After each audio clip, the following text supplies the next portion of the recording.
The Dog That Wouldn't Sit. Written by DJ Cowdall. Narrated by DJ Cowdall.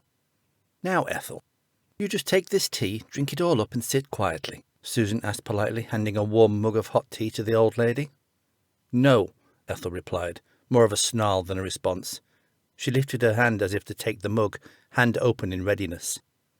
You'll enjoy this, Susan said, as she leaned towards the lady. Ethel was sitting in a high-backed chair, staring at the woman before her.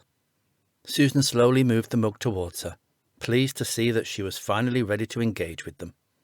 Ethel slowly began to wrap her fingertips around the mug, smiling gently, all the while her narrow eyes fixed on the woman in front of her. Feeling a flush of satisfaction, Susan stood up, releasing the mug into Ethel's care, only to realize the moment she let go that no one had a proper hold of it, sending it crashing to the floor. Ethel watched as the tea splashed all over, mostly over the care assistant in front of her. "Oh no!" Susan shouted, trying to grab it in vain. "Oh no!" Ethel parroted, still staring at the woman in front of her. The two met eye to eye, looking at each other, but only one of them was surprised by what had happened, and that was diminishing fast. Susan hesitated a moment, eyeing Ethel, before quickly standing up. "I'll go get something to clean it up," she said, polite as ever. "You do that, love," Ethel said, mock-wiping herself down. The moment the assistant had left, Ethel stood up, took hold of her cardigan, and wrapped it around her shoulders. She walked around the bed, slipped her feet into her shoes, and took hold of her coat. Voices in the background suggested a fuss about to occur, no doubt over the accident that had just occurred. Ethel looked around at the marked beige walls, the single-sized metal bed, the worn but functional carpet. She had been in the nursing home for, in their words, recuperation, which meant being put out of harm's way, out of sight and out of mind. She felt angry, which wasn't really a change because with her, that was a way of life. Still, she felt right in this instance. All that she had suffered was a fall at home, and off she went to hospital. The next thing she was taken to the home for long-term support, which she knew very well wouldn't happen soon, if at all. "Oh, Ethel," Susan said as she strode back into the room. Two other women followed, all wearing the same light blue uniform and flat black shoes. "Are you all right, Ethel?" Susan asked as the three women stopped to look at her. "Oh, such a perfect question," Ethel replied, pulling her coat closer, buttoning up as she did so. "It's warm in here, love. You don't need a coat on," one of the other women suggested. She was shorter than any of them, but stocky with it. Though she attempted a half smile, she wasn't very good at hiding her feelings. "Actually, ladies," Ethel said, deliberately emphasizing the word ladies for added sarcasm, "I am fine. I have been fine for a long time, and I am ready to go home." As if a kind of circus act all prepared for a show, all three women shook their heads in unison. "You can't go home. You need looking after," Susan explained, struggling with her pleasant demeanour. "No?" Ethel asked, looking at them one to the other. The third of the women was taller than any of them, and looked as if she could handle herself in any situation. But her face gave the truth away. So young, quite naive, and quite uncertain of what to do. "What's your name? Beryl, isn't it?" Ethel asked, looking directly at her. Beryl began to speak, but couldn't think of anything appropriate, so simply nodded. "Well, Beryl, I just wanted to say phooey to that," Ethel insisted, looking directly at her. The third of the women had seen it all before, complaining and moaning elderly people. She was a stocky woman, used to long hours on her feet, stubborn in her fixed routine, but numb to it all the same. Years in the job had left her feeling empty about the people she cared for. "You just need to be persistent with these types," the stocky woman said, arms folded, looking at Ethel as if she were an exhibit in a museum. Ethel turned to look at her, eyeing her studiously. "And you would be?" she asked. "I am Sally, but you can call me Mrs. Parsons," the stocky woman replied, ready to give as good as she got. "Well, Sally," Ethel said, quite deliberately. She enjoyed seeing her reaction as she continued doing just as she pleased. "I think you will find that, considered of all the facts as I am and have, I really don't care what you think." As if a wild gust of wind had blown at all three carers standing before her, in unison, they leaned slightly back, as if taking physical affront at her response, as well as metaphorical. "Well, madam," Susan said, sounding rather more pompous than she had intended, but continued anyway. "You cannot speak to us like that," she declared, joining her comrade with folded arms. Beryl glanced at them, peering nervously around to see she was the only one that didn't have her arms folded. She tried to glare at the woman before them, but simply didn't have the confidence to back it up. Ethel ceased for a moment from what she was doing, turned directly to face them all before folding her arms, making an obvious point. "Well, ladies," she began, her head leaning slightly back as if she were aloof and above them, "I think you will find that I can actually talk to you like that because I just did. And I am sorry to see you fail to notice I did just that. If you had been listening, you would know what I said, and not in denial about any of it. Sadly, it is true of this place, and its staff, namely you, that you treat residents here like they are children, or perhaps even dead already, and simply never listen to us. Regardless, I shall do likewise, and no longer listen to anything you say, and I have no more to say other than goodbye." At which she turned back around and resumed what had kept her busy. "Well, I am very sorry," Susan shouted, immediately realizing she had raised her voice, breaking her own rules on how to behave. "I accept your apology," Ethel shouted back without looking at any of them. "No, I didn't mean," Susan tried to say. "But you did say it, and I appreciate you accepting you were wrong," Ethel replied tautly. "I'm afraid," Beryl tried to say, wanting so much to inch herself into the conversation, if only to appear relevant to being there. "Yes, my dear, I can tell you are, and it's not difficult to see why, given who you have to work with," Ethel continued, not skipping a beat. "I didn't mean that," Beryl finally said, almost giggling out of nervousness. "No, love, but you have a habit of saying the oddest things, which I think is why a career change might be in order." "I don't need a change," Beryl said. "How about McDonald's? I hear they're hiring. Flipping burgers might suit you." "Now that's enough," Sally ordered, her face a vision of annoyance. "Yes, it is," Ethel proclaimed. "Perfect timing, and just right," she continued, finally finishing her work and turning towards them all. She held in her hands a large satchel made of cloth with a fine tartan pattern. She placed it quickly on the bed and opened the small wardrobe beside her bed. "I'm sorry," Susan tried to say before stopping herself, as if she were expecting Ethel to interrupt her once again. That she ignored her instead didn't help, as words failed to appear, and she instead simply stood, floundering. Pulling a beige overcoat from the wardrobe, Ethel wrapped it around her shoulders, proceeding to fasten the buttons. "No," Beryl began to say. "No, you can't," Sally insisted, holding out her hand. "No, you can't do that," Susan continued, only now finding her voice, as she held out both hands. "Oh, a choir," Ethel said quickly, clapping her hands together and laughing gently. "What's next, ladies? A rendition of Do-Re-Mi, or perhaps a scene from the Three Stooges?" "You are not allowed to leave," Susan said boldly, at last managing to say what she had wanted to all along, but felt too polite to say. Ethel picked up her bag and looked directly at her. "Are you telling me I am a prisoner here?" she asked. It was a question none of them had been asked in quite such a way, but others had at least asked similar. It was uncanny how all three carers suddenly changed their demeanour and expression, as if they had been on a training course for how to handle difficult patients.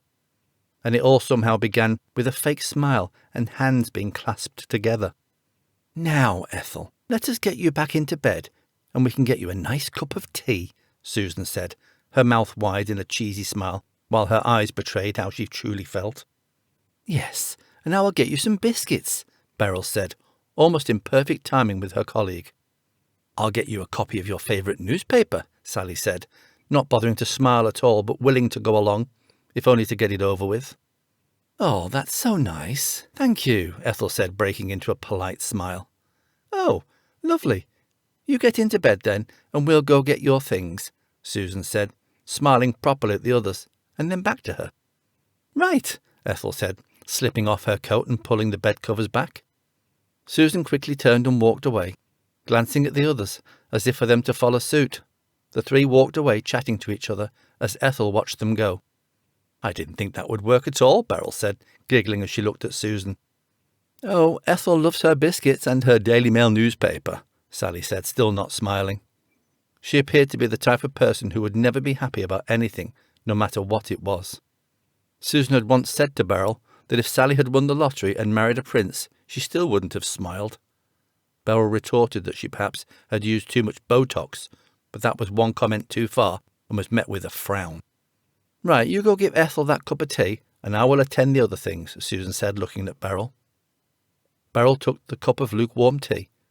She knew it wasn't fresh, but had never been of a mind to worry about the needs of the clients in the care home. It seemed as long as they were happy and quiet, then that was all anyone cared about. The building was on 2 floors, with older residents such as Ethel being on the ground floor for the need when the inevitable but frequent day came when they were moved out, either to the hospital or somewhere a little more permanent. Beryl wound her way along the rooms and corridors, back to the area where Ethel slept and effectively lived. The moment she walked through the door, holding the fast-cooling tea, it was apparent something was different. Looking around, it seemed something was out of place, but for the moment she couldn't quite see what it was. Old Mrs. Muir was laid in her bed, across the way, asleep as always, and in the corner sat Mabel as she stared at the walls in sheer boredom, day in, day out. Sally walked through the door, holding on to a packet of biscuits, stopping to look at Beryl. "Where's Ethel?" she asked. "No idea. She must have gone to the toilet," Beryl replied. "Really, Beryl?" Susan asked, her eyes wide with shock. It was obvious to her what had happened, but her surprise at what was happening was only matched by her anger over her 2 colleagues. "What?" Beryl asked, looking at Susan, her face a picture of confusion. "Seriously, you have no idea?" Susan demanded. "What about?" Sally asked, opening the packet to take a biscuit. Susan rushed out, quickly breaking out into a run down the grey-walled corridor, through the double doors, past reception, and through yet more doors. She stopped, quickly looking around, trying to ignore the wind whipping around. "Ethel!" Susan shouted as she walked along the drive towards the care home gates. She pulled her jacket closer, partly from the chill wind, but partly to comfort herself at having lost a resident on her watch. "Ethel!" she shouted again, though deep down she knew what the response might be if she did hear the calls. "These biscuits aren't bad," a voice said abruptly from behind her, making her jump so much she felt like fainting. Susan stopped and turned to see Sally stood eating a biscuit, appearing to have few cares about anything. Beryl finally managed to catch up with her. "Sally!" Susan shouted, looking at her with all the anger she felt. At least with her she could be angry. If and when she caught up with Ethel, she would have to be kind and reassuring before dragging her back. "Oh look, there she is," Beryl said, sounding cheerful as the day. All 3 looked round. Then Susan and Sally looked at Beryl, unable to see what she was seeing, only to look precisely where she was looking, to see a woman dressed in a beige overcoat and long boots, stood with a dog on a lead. She wasn't moving, but appeared to be simply waiting. "Beryl, that is not Ethel. She is too young for it to be her," Susan said sharply. "Besides, Ethel doesn't have a dog," Sally piped in, feeling quite nonchalant. Susan was doing her best not to explode, but it was proving difficult. "Of course she doesn't have a dog," she finally shouted. The shout was so loud that both Beryl and Sally jumped, as even the woman across the busy main road stopped what she was doing and looked up. It was clear that she had gone too far when even the dog stopped sniffing and turned to look as well. Finally, it became clear what Beryl had been looking at, as Ethel moved sideways from the woman with the dog, immediately seeing the 3 of them looking at her. She returned their glare, not a pleasant one, but certainly something she would have enjoyed adding to with her own unique gestures. As she was in polite company, she refrained, but she would have her time. Susan quickly made her way across the road, barely aware of the horns and sirens as drivers complained of her idiocy. Beryl looked at Sally as if waiting for permission to join her, but as Sally had no intention of getting involved and was besides too busy finishing the biscuits, she simply allowed herself to switch off, leaning against the pillar of the gates. "Ethel, you'll catch a cold out here like this," Susan said. Ethel looked directly at her. It was clear she had a few things to say, as always. "Oh, you can't catch a cold simply by standing outside. It has to come from someone else," the woman beside Ethel said. She appeared much younger close up, but quite certain about how she approached Susan. "Oh, well," Susan said, flustered. "Well, you could still get sick," Beryl quickly said, trying to speak, while out of breath from running across the road. "I already am sick of being kept a prisoner in that place for weeks on end, with constant reassurances that I can go home soon, which all turn out to be lies, Ethel insisted. She could see immediately she had struck a chord from the change in Susan's expression. Yes, you know, Ethel continued, you take our money and give us little bits here and there for treats, as you call it, and pretend there's something wrong with us when there isn't. You should be arrested for it. Well, I never, Susan said, expressing her ongoing outrage. I can believe you never have, Ethel said, not pausing for breath. Beryl blurted out laughter, unable to stop herself even as she put a hand over her mouth. Susan was so shocked that anyone had stood up to her, she simply let Beryl's outburst go. That's not right, the woman holding the dog insisted. It was clear things were getting out of hand, and the last thing they wanted was for anyone questioning their holding elderly and infirm people against their will, for fear they might realise the basis of it was for their money, not their welfare. Right, well, enjoy your walk home then, Susan sneered. You think? Ethel snarled back. Well, remember that little bit of money you've been giving us each day for so-called beauty treats? I saved mine, and saved enough to pay for bus fare home, Ethel said. Before she turned away, she raised her hand to Susan, gave her an impolite gesture, and turned to walk away. Susan decided to do likewise, without the gesture, walking back across the road to their care home, ignoring the horns and shouts from irate drivers as they screeched to a halt. Beryl looked back at Ethel as she walked away. She gave a little chuckle to herself. You go, girl, she whispered towards the old woman as she walked away. Ethel, she knew, was a born complainer, but she loved her spirit. Come on, Beryl, we have paperwork to do, and you need to go clean Mr. Simpson, Susan said, not bothering to look back. Beryl followed, noting one last thing that made her laugh. Ethel was walking along in her slippers. She hadn't even bothered trying to find shoes. She thought to call back, but decided against it. She knew what the response might be, and it certainly wouldn't be polite.